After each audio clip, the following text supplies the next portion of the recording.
Welcome to Twisted Truths, where betrayal meets brutal payback, and where the most unexpected twists expose what people are really capable of.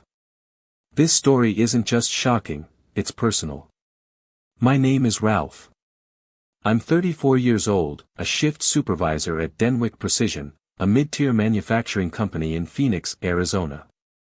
I've been married to my wife, Hannah, for 5 years. At least, I thought I was married. I don't know what to call it now. A facade? A setup? A cruel joke? I first noticed the shift when Hannah started saying no. No, not tonight, Ralph. I have a headache. She said it with her back turned, brushing her long hair at the vanity mirror. I stood in the doorway, silently taking in her reflection. She wouldn't meet my eyes. This had become our new routine. For 3 months straight, she flinched when I touched her shoulder. 3 months of no intimacy. No affection. No real conversation. The same woman who used to throw her arms around me after a long shift now barely acknowledged my presence. I finally said, "Hannah, we need to talk." She stopped brushing her hair too quickly, her hand trembling, just slightly. About what? About us. About whatever's happening here. For a split second, something flickered in her eyes. Fear. Guilt. But then she gave me that plastic smile she'd been using lately. Nothing is happening, Ralph. I'm just tired. Work's been rough. She'd been working the same receptionist job at Kelman Electric for 2 years. Same hours. Same dress code. Suddenly, it was too exhausting to exist beside me. I made an appointment with Dr. Fletcher, she added casually. Maybe I need vitamins or something. That night, she slept in the guest room again. That wasn't even the worst of it. The next morning, I heard her in the upstairs bathroom, at 6 a.m., throwing up. I came to check on her, and she jumped like I'd caught her stealing. Are you okay? Bad takeout, probably, she said quickly. You know that Chinese place you like? Except we'd both eaten the same meal. And I felt perfectly fine. Then she darted past me, already dressed for work, except she never wore makeup like that on regular weekdays. Red lips. Curled hair. Nervous energy. Big client meeting, she said. Kelman Electric isn't that kind of company. There were no big clients. I'd been there once to drop off her keys. They had 7 employees and sold circuit breakers to contractors. I was being lied to. It wasn't even subtle anymore. Still, I told myself I needed proof. Something concrete. But in my gut, I already knew. I just didn't know how deep it went. Let me take you back a few years. I met Hannah at my cousin Erica's birthday barbecue. She was radiant that day, laughing with a kid on her hip, holding court like someone born to shine. We had our first date the next weekend. She told me she was finishing her business degree part-time and working as a receptionist. She wanted to start a marketing firm someday. I was 29, already stable, already planning a future. I had a house with a half-paid mortgage and a dog named Tucker. She seemed like the last missing piece. We got married at a small vineyard just outside Tucson. My family showed up in droves. Hers came late. Her father gave a strange, distant toast. I should have seen the signs back then. But I didn't. For the first 3 years, things were fine. Not perfect, but solid. We laughed. We made plans. She planted sunflowers in the backyard and left sticky notes on my dashboard that said things like, "Miss you already," or "Dinner at 7, handsome." Then this year, it all changed. She stopped asking about my day. She stopped kissing me goodbye in the mornings. She stopped being my wife. Her phone never left her side. Screen always down. Notifications off. And her clothes, new ones. Expensive brands she couldn't afford. the worst part. One evening, she came home smelling like men's cologne. Not mine. When I asked, she said, "Oh, the elevator was down. I had to take the stairs with one of the maintenance guys. He must have been wearing a little too much cologne." Kelman Electric is a one-story building. That was the moment I started documenting everything. Quietly. Carefully. Like I was gathering evidence for a case I never wanted to file. 2 weeks later, I found the smoking gun. I was organizing documents in the filing cabinet, looking for the refrigerator warranty. That's when I found it, tucked behind our tax folder. A folded piece of paper. A receipt. Planned Parenthood. Phoenix location. Dated 6 weeks ago. It was for a pregnancy test and consultation. Positive. 6 weeks ago. That was precisely when Hannah stopped letting me touch her. I sat on the edge of our bed, the receipt in my hand, unable to breathe. It all added up. The morning sickness. The dodging of wine at dinner. Her protectiveness over her stomach. She was pregnant. But we hadn't been intimate in almost 3 months. It wasn't mine. The math wasn't fuzzy. It was brutally simple. She was carrying someone else's child. I didn't scream. I didn't throw anything. I just sat there, feeling everything crumble beneath me. I thought about confronting her that night. But I didn't. Because something inside me clicked. If Hannah was planning to pass off another man's child as mine, she had a plan. She thought she could outmaneuver me. But what she didn't know, was that I'm a man of patience. I'm methodical. I don't make moves out of emotion, I wait. She was going to learn just how patient I could be. You don't truly understand what despair is, until the person you built your life around becomes a stranger, and you still have to eat dinner with them. That night, after finding the receipt, Hannah came home with Thai food and a fake smile. She sat beside me on the couch like nothing had changed. I could barely look at her. "How was work?" she asked, unwrapping her spring rolls. "Fine," I lied. "How about you?" "Busy. Dr. Fletcher wants to run some tests next week.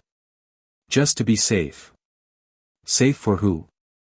"The child that isn't mine." I nodded, but inside I was dying. There was a sickness in my chest, like all the air had turned poisonous. I wanted to scream. I wanted to ask her whose baby she was carrying. But I didn't. I wasn't ready to give her that power.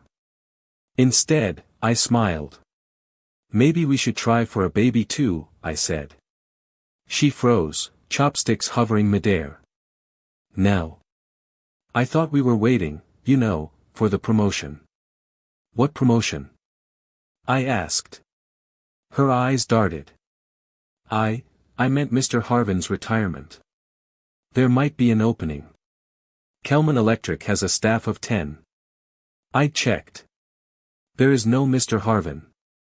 There's no ladder to climb. I realized something horrifying that moment: she was rehearsing. Each excuse was a script, practiced and polished. She had been preparing for this deception. "I just thought we're not getting younger," I added, playing dumb. "I need to shower," she said abruptly, dropping her food. She fled to the bathroom like I'd lit her on fire. I sat there alone, the TV playing a show neither of us were watching anymore. Tucker, the dog, came and laid his head on my knee. I think he could feel it too. That something was dying in the house. The next day, I drove to work in a fog. I couldn't focus. Couldn't eat. My supervisor, Neil, even pulled me aside and asked if everything was okay. I lied again. By Thursday, the lie was choking me. So I drove to my sister's place. Mallory's always been the calm in my chaos. She took one look at me and poured 2 whiskeys. "What's going on, Ralph?" I handed her the folded receipt. Her eyes scanned it. Her face didn't move for a long time. Then she whispered, oh God. She's pregnant, I said flatly. And it's not mine. Mallory covered her mouth. You sure? We haven't touched each other in 3 months. She blinked. Jesus. And she's been lying about work, about her schedule, about everything. Mallory sat back, stunned. What are you going to do? I don't know, I admitted. I feel like I'm going crazy. Are you still sleeping under the same roof? Yeah.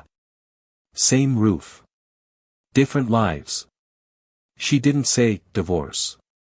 Not yet. I wasn't ready to hear it.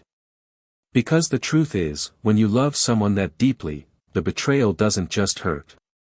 It unravels your entire identity. I kept thinking about the first time Hannah told me she loved me. We were in Sedona, sitting on a red rock cliff at sunset. She had this soft laugh, this way of pressing her cheek into my shoulder like I was her home. Now, I didn't even know who she was. That night, I couldn't sleep. I lay awake, staring at the ceiling. Wondering. Did he touch her like I used to? Did she smile at him the way she used to smile at me? And worst of all, was there ever a moment, one single moment, where she hesitated? The following week, Hannah began acting sweeter. She made pancakes on Sunday. Wore her old robe again. Asked me if I wanted to watch a movie. I knew what it was. She was testing the water. Seeing if she could reset the lie. Seeing how much I'd believe. And it almost worked, because part of me wanted it to be true. But every time she brushed my arm, I flinched inside. Every, I love you, felt like a knife with sugar on it. That Thursday morning, I saw her whispering into her phone on the patio. The moment I opened the door, she pretended to be checking her calendar. Later that day, I found her phone charging on the nightstand. And I did something I'd never done in our entire marriage. I opened it. She'd recently deleted all her texts and call history. But the GPS app was open in the background. There was a saved address. Elm Street. Tempe. 20 minutes away. It wasn't her mother's. It wasn't her best friend's. I copied the address and put the phone back exactly where I found it. That night, I watched her sleep. Her back to me. One hand resting on her stomach. That's when it hit me. She was already preparing to announce the pregnancy. To me. Probably had a big dinner planned. A teary-eyed speech. And she was going to pretend like it was ours. I rolled over in bed, turned away from her, and quietly cried for the first time in years. It wasn't just heartbreak. It was mourning. I wasn't losing my wife. I was realizing she never really existed. It's one thing to suspect. It's another thing entirely to see it with your own eyes. Saturday came, and so did her lie. I'm heading down to Tucson, Hannah said casually over breakfast. Elena's having marriage trouble again. She needs me. Elena? I asked, pretending to stir my coffee. I thought her husband left her last year. No, that was her friend Natalie. Wrong again. Hannah only had one sister, Claire. She lived in Sacramento. Married. Stable. Elena didn't exist. I looked at her suitcase. One small duffel bag and a new scarf I'd never seen before. She kissed me on the cheek and said, "I'll be back Sunday night. Love you." I watched her drive off. Waited 10 minutes. Then grabbed my keys. I'd borrowed my brother-in-law's car the night before. Tinted windows. No bumper stickers. I kept 3 cars back as she pulled onto I-10, but she didn't head toward Tucson. She exited the freeway in Tempe and wound her way into a suburban neighborhood. Elm Street. I parked at the corner, behind a hedge, and waited. She pulled into the driveway of a modest ranch-style house. The front door opened, and a man came out. Tall. Broad shoulders. Short black hair. He smiled like he'd been expecting her. And then he kissed her. Right there in the driveway. Not a friendly hug. Not a peck on the cheek. It was the kind of kiss I hadn't seen from her in months.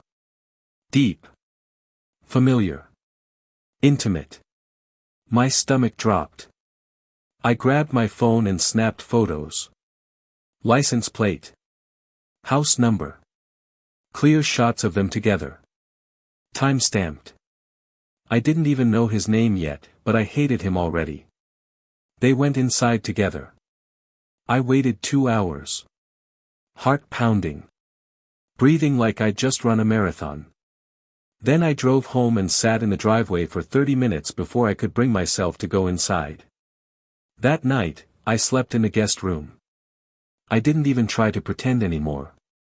When she came back Sunday evening, she was all smiles. "Elena's thinking about therapy," she said, unpacking a new silk scarf. We talked about everything. I almost laughed. She was a better actress than I ever gave her credit for. But the best actors always have a weakness. I spent Monday gathering information. First, I ran the license plate through a contact at the DMV. Came back registered to a James Rodriguez. Age, 36. Employed at Morrison Construction. No spouse on file. I dug deeper. The next day, I called Morrison Construction posing as a recruiter. They told me James had been laid off 6 weeks ago. Interesting, right around the time Hannah started acting strange. I hired a private investigator named Mark Kane. Older guy, ex-military. Said he specialized in spouses who lie like politicians. "What do you need to know?" he asked. "Everything." He nodded. "Give me 72 hours. That same afternoon, I sat down with a family law attorney named Marla Devereaux. She had steel gray hair, a firm handshake, and eyes that had seen it all. "Do you want to save this marriage?" she asked. "I want the truth," I said. "And I want to protect myself." She explained my rights. As her legal husband, I could request a paternity test after the child was born. But if I waited too long, Hannah could complicate everything. "You'll need proof," she said. "Before the birth. If possible." That night, I watched Hannah asleep on the couch, hand on her stomach, murmuring in her sleep. The woman I married was gone. This was a stranger wearing her face. Tuesday morning, Mark Kane called. "James Rodriguez," he said. "Real piece of work." He gave me the full picture. 3 previous relationships. 1 ex filed a domestic violence complaint. 1 had a child he was behind on support for. He had 2 maxed-out credit cards, an auto loan in default, and he hadn't paid rent in 2 months. He wasn't just a cheater. He was a ticking time bomb. And Hannah, she was building a future with him. While lying to my face. I didn't confront her. Not yet. Because now I had a plan. And like all good plans, it would end with the truth exploding out of nowhere, louder than any scream. But I wasn't just going to expose her. I was going to destroy the lies she built, brick by brick. I don't believe in yelling matches. That's what they expect when they get caught. Screaming, sobbing, drama. But the people who betray you never expect silence. They never expect a man to smile back. Because that's when they should be afraid. I wasn't going to scream at Hannah. I was going to dismantle her reality piece by piece, and let her watch it fall. That Thursday morning, I stood in our kitchen, flipping pancakes. She came downstairs wearing one of her new flowing blouses, the kind designed to hide a growing stomach. I could see the panic in her eyes when I smiled and said, "I've been thinking." "About what?" "Starting a family." She almost dropped her coffee mug. "Really? You still want that?" "Of course I do," I said calmly. "It's always been part of the plan, hasn't it? She nodded slowly, like her mind was working overtime to figure out the angle. She wasn't expecting me to play along. She thought I'd be skeptical. Defensive. Instead, I was warm. Affectionate. She sat down at the table, visibly relieved. That told me everything. She didn't think I knew. She believed she still had control of the narrative. Maybe we should go on a weekend getaway, I suggested. Celebrate. She lit up. That sounds really nice. Somewhere quiet. Private. Just us. She nodded. Yeah. Let's do it. Inside, I was already building the next phase. After she left for work, I opened my laptop, the one she didn't know I'd installed surveillance software on. In the browser history, prenatal DNA test without husband knowing. Her inbox, emails from James Rodriguez, one with the subject line, "We need to talk before you tell him." I screenshotted everything. Stored it on a flash drive labeled Work Budget Reports. Next, I went to the bank. I opened a separate checking account in my name only. Transferred half of our joint savings. Enough to protect myself when the fallout came. I also stopped the automatic mortgage payments, redirected them through the new account to avoid any financial surprises. Then, I called Dr. Melissa Singh. A prenatal specialist my lawyer had recommended. If your wife consents to routine prenatal testing, Dr. Singh said, we can conduct a non-invasive paternity test using her blood and a swab from you.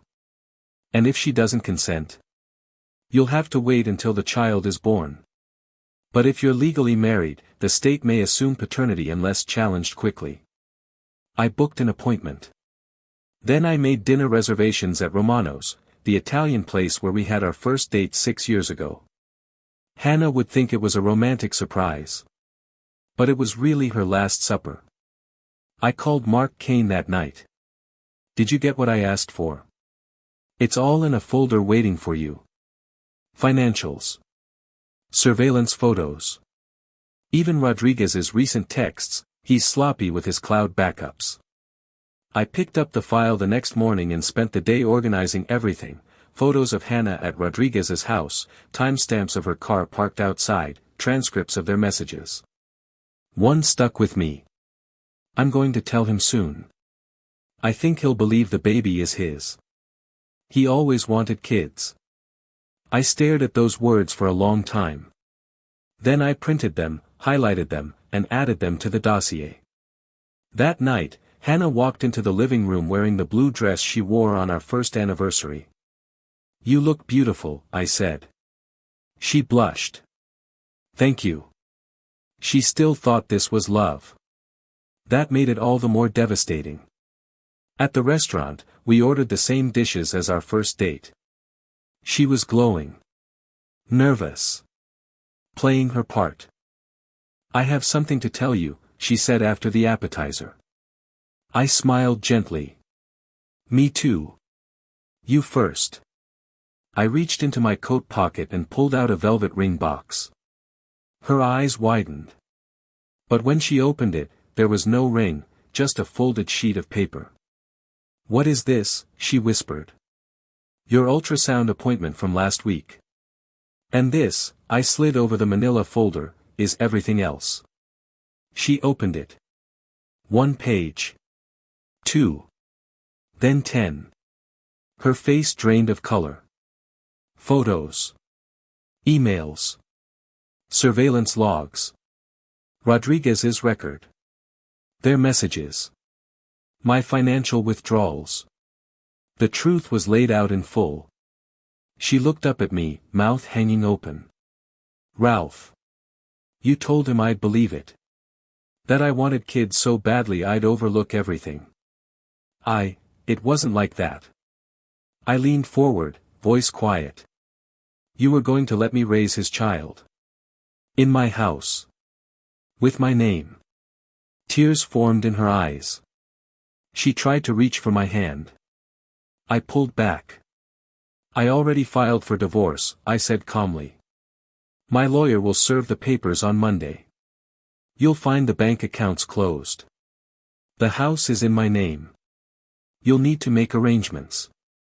Ralph, please. I didn't mean for it to go this far. You meant for me to live a lie. And I don't. She tried to speak again, but the waiter arrived. I nodded toward him. Check, please. She didn't eat another bite. We rode home in silence. She cried. I drove. Every mile was a chapter closing. She packed a bag that night. Said she was going to her cousin's. I didn't ask which one. Didn't care.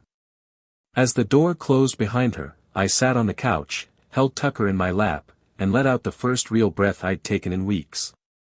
She thought I was weak. She thought I was blind. But now, she knew exactly who I was. When Hannah left that night with her suitcase and swollen eyes, I knew she hadn't hit bottom yet. That would come later. Because betrayal like hers doesn't just end with tears and silence. It ends with consequences. And I had every intention of delivering them, calmly, legally, and with finality. The next morning, I went straight to my attorney, Marla Devereaux. She looked over the thick folder I handed her, photos, receipts, text messages, employment records, even the prenatal DNA testing forms I'd scheduled. Her brow furrowed in that way only a seasoned attorney can do. She's cooked, Marla said, flipping through the evidence. And James Rodriguez? He's a walking lawsuit. I don't want revenge in court, I told her. I want freedom. You'll get it. I'll file for divorce today. Given what you've shown me, we'll request full financial separation and deny paternity the moment the child is born. What about the house? You inherited that house from your father. As long as she didn't contribute significantly to renovations or the mortgage, it's yours. Perfect. Then Marla gave me a smile I hadn't seen before, a mix of admiration and warning. You really set this up clean, Ralph. I nodded. She set the fire. I just made sure I didn't burn in it. That same day, I cancelled her access to all joint cards and removed her name from our insurance policy. I also changed the locks. Legally, as long as we were separated and she had moved out voluntarily, I could protect the property. I left a box of her things on the porch. No note. Let her sit with the silence. 2 days later, I got the call from Mark Kane. She's back with Rodriguez, he said. Saw them shopping at a baby store together. She looked rattled. I bet. She doesn't know what's coming, Ralph. Most people like her don't. They don't believe the other person will ever fight back. I wasn't fighting. I was closing the book. That Friday, she called me from an unknown number. I didn't answer. Saturday, she came by the house and rang the doorbell twice. I watched her from the upstairs window, Tucker sitting beside me. She was holding a piece of paper. I let her stand there for 5 minutes. Then the porch light clicked off automatically. She left. 2 hours later, I received a string of text messages. Hannah, I made a mistake. Can we talk? Hannah, Ralph, I'm scared. James isn't who I thought he was. Hannah, please. I don't want to raise this baby alone. I read them all in complete silence. Then I archived the thread. That night, I checked the GPS tracker I'd had installed on her car 2 weeks earlier, before everything fell apart. She'd gone back to Rodriguez's house. But only for a few hours. The next morning, the tracker showed she was parked outside her cousin Brooke's apartment. I assumed the cousin story was real this time. Maybe. That Monday, Marla served the divorce papers. I made sure they were delivered to Rodriguez's house. Poetic justice. According to Mark, she screamed at the delivery man and threw the envelope across the driveway. Rodriguez came outside half-dressed, clearly irritated. 2 nights later, I got a call from Marla. She signed the divorce papers, she said. No countersuit. No delay. Just, sign them. Quick, I said. She's unraveling. I didn't celebrate. There was still one last thing to do. DNA. 2 weeks later, the testing center called me with the results from the non-invasive prenatal test. Hannah had gone in for routine pregnancy blood work, never knowing the lab had collaborated with my attorney and used a cheek swab I provided. I sat in the testing office, the envelope heavy in my hands. The lab tech said nothing. Just nodded. I opened it. Paternity probability, 0%. Not mine. I already knew it. But seeing it in writing was like breathing pure oxygen. I faxed the results to Marla. She filed a legal challenge to any future paternity claim in court. Hannah would have to fight for support, from Rodriguez, not me. 2 weeks later, I heard through Mark that Rodriguez had gone completely silent. Stopped answering Hannah's calls. His social media vanished. According to a neighbor, he'd packed up and left, likely running from child support debt he already owed. Classic coward. The trap had sprung. Now Hannah was alone. Pregnant. Abandoned by the man she betrayed me for. Cut off from my finances. Her credit wrecked. Her lies exposed. And I was free. But I wasn't done yet. Because sometimes, justice isn't about making them hurt. It's about making sure they never forget who they tried to fool. They say karma doesn't need an audience. But sometimes, the audience finds its way to the stage anyway. 2 months after the divorce papers were signed, I was back to living in silence. Peaceful silence. Just me, Tucker, and the occasional podcast playing as I cooked meals I no longer had to share with a liar. Then the letter came. It was hand-delivered. No return address. A soft knock at the door followed by footsteps fading quickly. Inside, a single page. You win.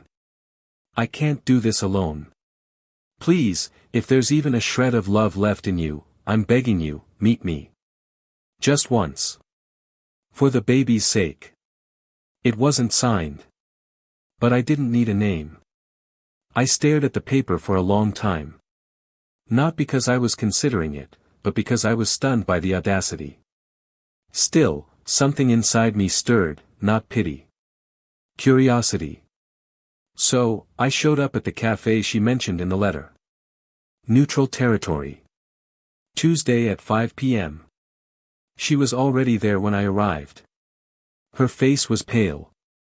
The same woman who once glowed with control and charm now looked small and tired. She wore no makeup. Her hands trembled around her cup. Thank you for coming, she said, voice raw. I said nothing. I know I don't deserve anything, she went on.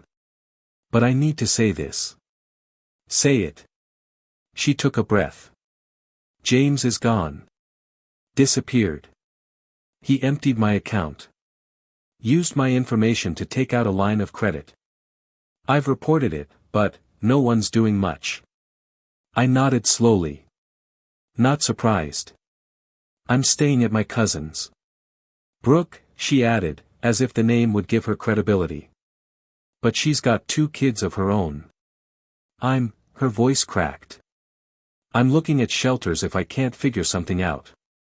I watched her cry. I didn't stop her. Ralph, she whispered, I know what I did was unforgivable. I lied. I cheated. I tried to pass off someone else's child as yours. But I was scared. I was desperate. And he made me believe. No. My voice was quiet but final. You made the choice. Repeatedly. You didn't fall. You dove. She froze. Then nodded. I stood up, ready to leave. That's when she said it. I named him after you. I turned slowly. She was crying again, harder this time. I didn't know what else to do. I thought, maybe it would make things right. You named another man's child after me? I said, nearly choking on the sheer weight of the insanity. She nodded. It was all I had left of you. And there it was, the twist I never saw coming. She wasn't just ruined. She was unraveling, trying to rewrite history even as it collapsed. I left without another word. I walked straight out of that cafe, sunlight warm on my face, and drove away. No guilt. No regret. But the fallout? That had just begun. 2 weeks later, my HR manager pulled me aside at work. Ralph, sorry to ask this, but did you co-sign a lease in Tempe recently? My stomach dropped. What? There's a property management company saying you're listed as a co-applicant on a lease with a Hannah Delgado. They called here for employment verification. I called my lawyer. She got the papers. Turns out, 3 months ago, before I filed for divorce, Hannah had forged my signature on a rental application for a townhouse. She used my work history and pay stubs to secure it, listing herself as pregnant with my child. Technically, it was fraud. And now? She'd defaulted on payments. I had every right to press charges. Instead, I had my lawyer send a cease and desist with a warning that if my name appeared on anything else, lease, debt, even a baby birth certificate, I'd sue for damages and file criminal charges. The silence after that letter was deafening. I heard through Mark Kane's sources that she was crashing on a friend's couch now. Rodriguez had ghosted her completely. The baby was due in 3 weeks. And she had no job, no partner, and no support. Sometimes the reversal doesn't look like a fist raised in victory.